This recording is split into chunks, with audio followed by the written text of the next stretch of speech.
Je vous emmène avec moi sur un immeuble de 7 appartements qui va me générer 2 SMIC par mois avec une rentabilité brute de 21%. Alors je sais, pour ceux qui habitent dans les grandes villes, ça peut vous paraître des chiffres totalement dérisoires et totalement fous, ou même mensongers pour certains, j'imagine.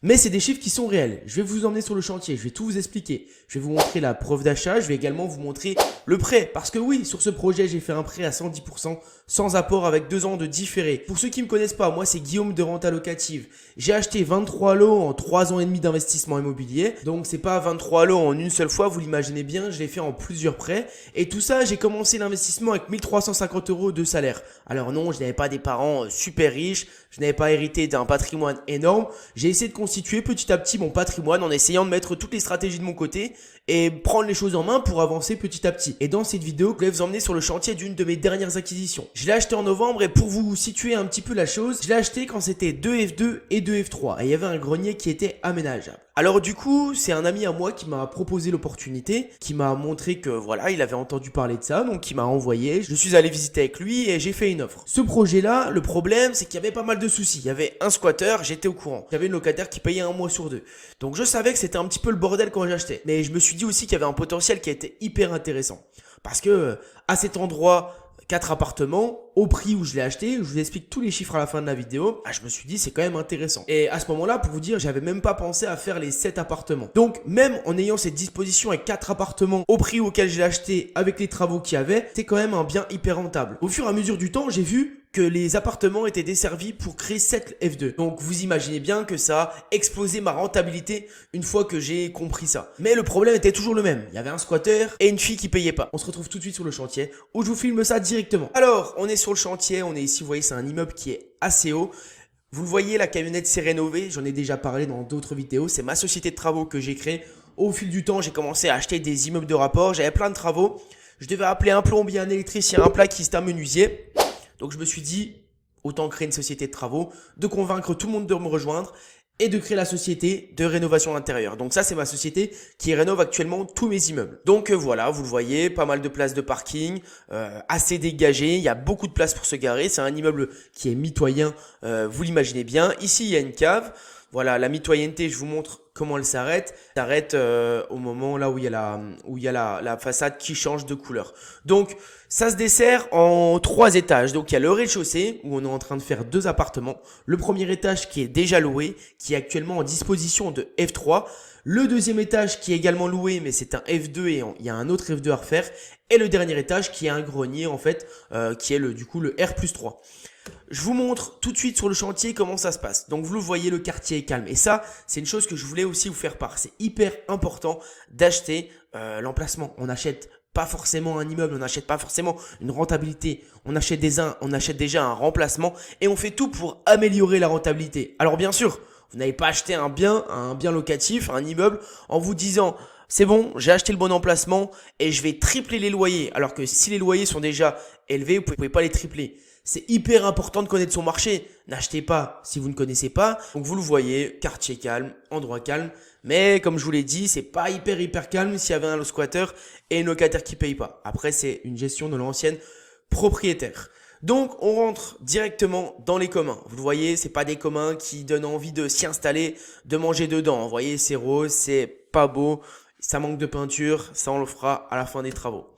Donc on a créé une ouverture juste en face là où vous le voyez avec cette porte là. Il n'y avait rien. Donc on a créé une ouverture, on a mis une porte et on l'a desservi pour créer de logements. Parce qu'en fait, à la base, tout ça c'était qu'un seul logement, qu'un seul F3. Donc c'était quand même pas mal d'argent de perdu parce que dans l'endroit où je suis, dans le Grand Est, je vous donnerai pas forcément la ville où j'investis, ça je le réserve à mes clients. Où je suis, un F3 se loue entre 600 et 700 €. Et un F2 se loue entre 400 et 500 €. Ok, bien décoré, on peut aller chercher les tranches hautes. Donc je me suis dit, ce F3 là, il me rapporterait que 700 € une fois rénové. Mais je me suis dit, si je fais 2 F2, ça pourrait me rapporter 1000 €. Donc vous voyez, j'ai 300, donc ça fait 3600 de revenus locatifs en plus par an. Donc ça améliore déjà grandement la rentabilité. Je n'ai pas dit les chiffres auxquels j'ai acheté cet immeuble, vous allez halluciner. le voir à la fin de la vidéo, je vais tout vous expliquer. Donc, on rentre directement dans un appartement. On a tout refait. Parquet, sol, bon, vous voyez, on a mis des portes, c'est des portes pré-peintes. On va les repeindre d'une couleur un peu plus sympa. On a refait tous les sols. Je vous montrerai avant, je vais vous mettre des vidéos au fil du temps. Je vais vous montrer des vidéos de comment c'était avant, des photos, etc. Donc là, on a Dylan, un de mes gars, qui s'occupe de toute la pose des sols, peinture, toutes les finitions. Il a posé les portes, etc. Donc, vous voyez, c'est un F2 assez sympa, assez simple.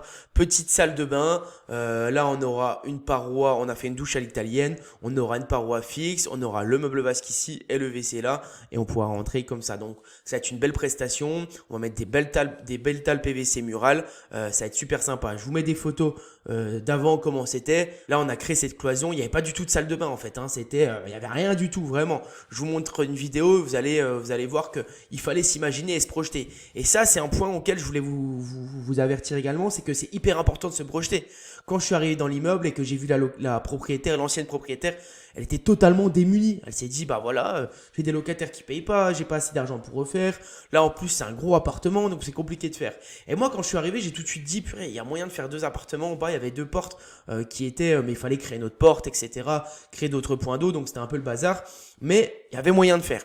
Et donc, on a créé des cloisons pour la chambre, on a recréé tout ça pour que la chambre fasse 9 mètres carrés, qu'il y ait un grand couloir et qu'on arrive dans un salon cuisine. Donc ici, on va mettre le canapé là, table basse, télé au mur et on aura la cuisine en angle qui sera comme ça. Je vous mets l'image de quelques plans aussi. Donc vous le voyez, c'est dur de s'imaginer encore une fois, mais quand ça sera décoré, on fera la partie 2.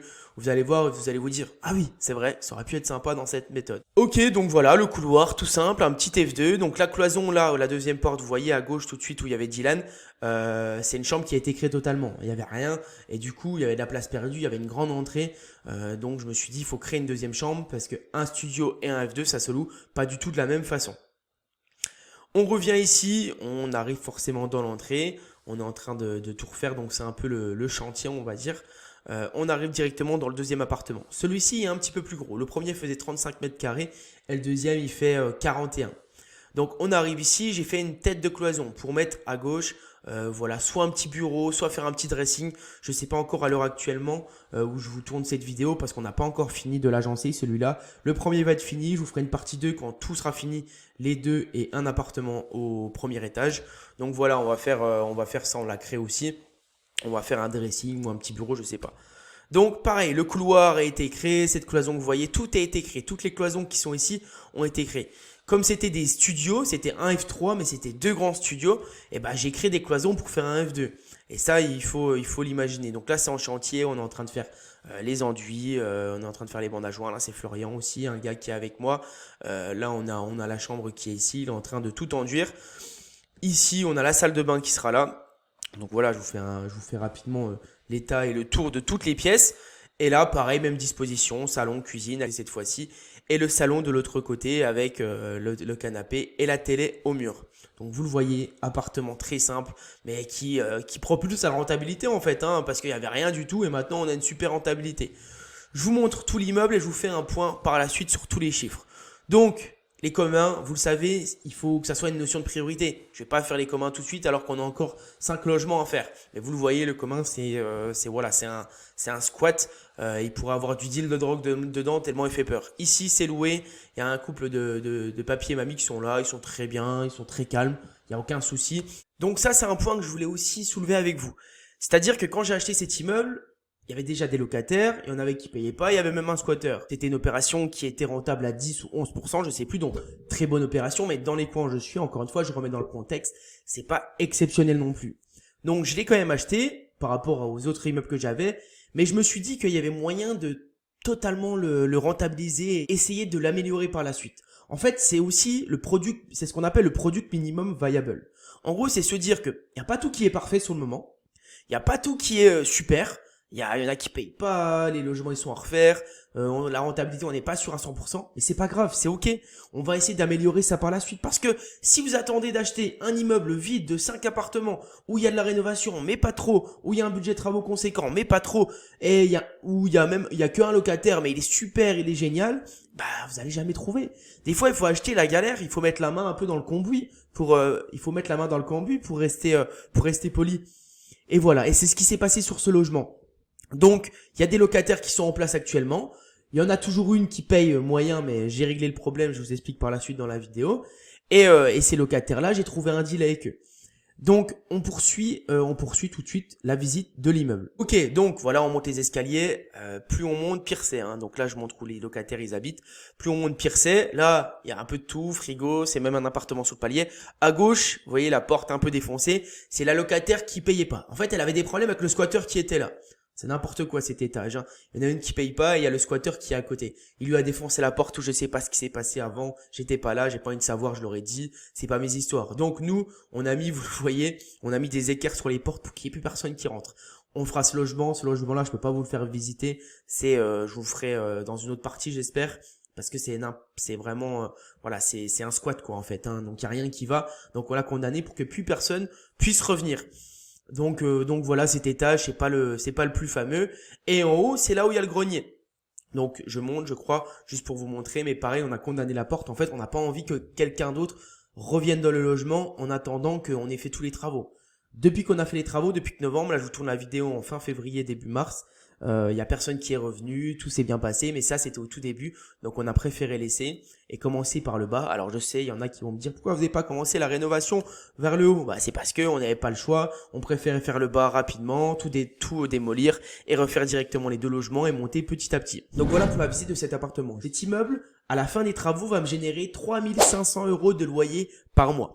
Pour un remboursement de crédit de 1000 €. Donc on a la taxe foncière, etc. On va se retrouver avec un cash flow net de un peu plus de 2300 € net par mois. Mais vous l'imaginez bien, j'ai un différé de 2 ans sur cet immeuble-là. Je pense que tous les appartements seront finis dans 6 à 7 mois. C'est-à-dire en septembre, octobre, novembre, tout sera fini. Donc ça me permettra d'accumuler de la trésorerie avec ces 3500 € de revenus locatifs mensuels. Donc, vous l'imaginez, quand je l'ai acheté, avec la locataire qui ne payait pas le squatter, j'ai dû user de stratégies un petit peu non conventionnelles. Je peux pas vous les donner dans cette vidéo. J'ai fait un podcast caché. Le premier lien est dans la description. Vous avez juste à cliquer et entrer votre email. Je vous l'enverrai directement. Ça vous permettra un petit peu de voir quelle technique j'ai mis en place pour faire partir le locataire, pour faire partir et payer la locataire et faire partir le squatter. Et comment j'ai négocié avec les locataires déjà en place pour redescendre d'un appartement et que moi je puisse rénover et augmenter la rentabilité du bien. Donc aujourd'hui, cet immeuble, à la fin des travaux, aura une rentabilité de 21%. C'est comme de la courte durée, sauf que c'est en location longue durée.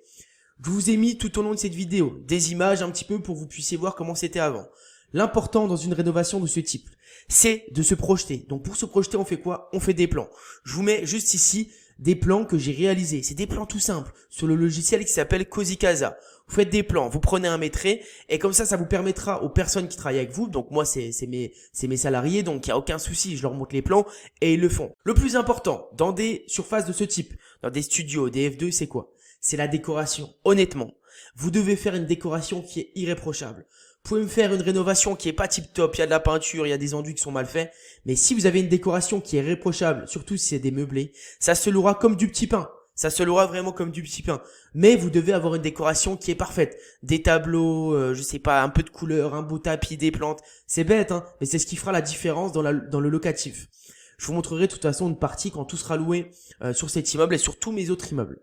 Je vous emmène directement sur la rénovation. On se retrouve quelques semaines plus tard. Ça, c'est l'appartement, le premier que vous voyez au début de la vidéo. Regardez, on l'a rénové. Regardez comment il est fait. Là, on l'a mis en location. Ça fait 2-3 jours qu'il est en location. On a pas mal de visites. Il va être loué très très rapidement. Salle de bain, les cloisons ont été créées. Par rapport à ce que vous avez vu avant au début de vidéo, ça doit vous faire tout drôle le changement.